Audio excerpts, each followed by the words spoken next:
As an instructor in the Family Science Department, I try to base my classroom lectures off Dee Fink's idea that learning will happen best when there's lasting change to the learner.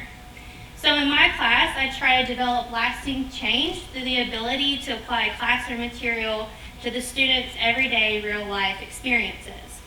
Luckily, teaching in the field of family sciences and social sciences, the concepts are easy to relate to. It just might take a little coaxing.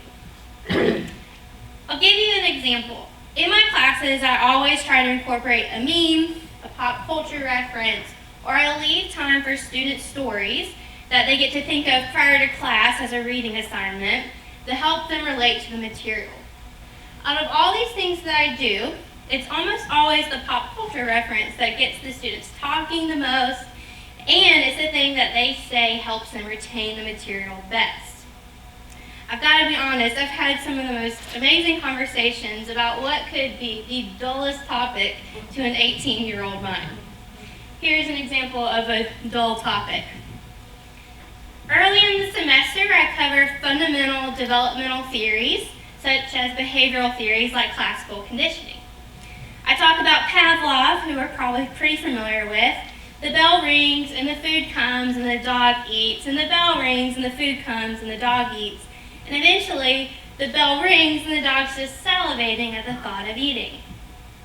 It's not too difficult for students at this point to understand that a stimulus leads to a response or a behavior.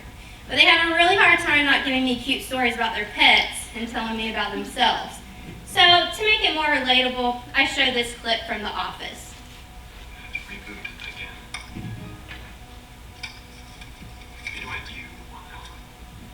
What do you think?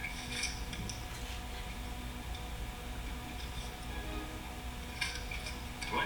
Want help? Okay. Help him. Incubator.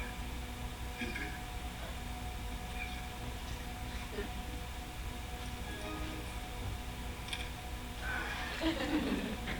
What are you doing? What? My mouth tastes so bad all of a sudden. Right? It's pretty humorous and probably so out there that Jim trained Dwight to salivate at the sound of his computer crashing. But the things that my students came up with this prompt were amazing. One student was giving up soda and she heard a click of a can once. Wasn't even a Coke can. Her mouth started salivating at the thought of a nice refreshing cola. Another one we're familiar with, a student used to hear his full name said very firmly and he knew he was in trouble as a child. And now as an adult, hearing his name like that, it's an instantaneous feeling of fear. Similar vein, a student shared, doesn't matter how well my relationship's going, if they say, hey, we need to talk, he thinks he's getting dumped. All of these are real-life, relatable, and understandable examples of classical conditioning that my students thought of with this prompt. More impressive, there's a 100% pass rate on the essay question in regards to classical conditioning. I've probably ruined The Office and Disney for my students. They'll never be able to get on social media and look at memes or watch TV and movies the same way, and that's my point.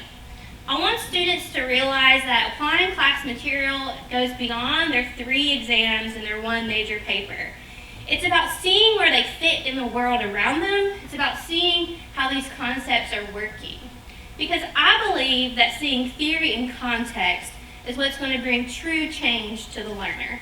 Thank you.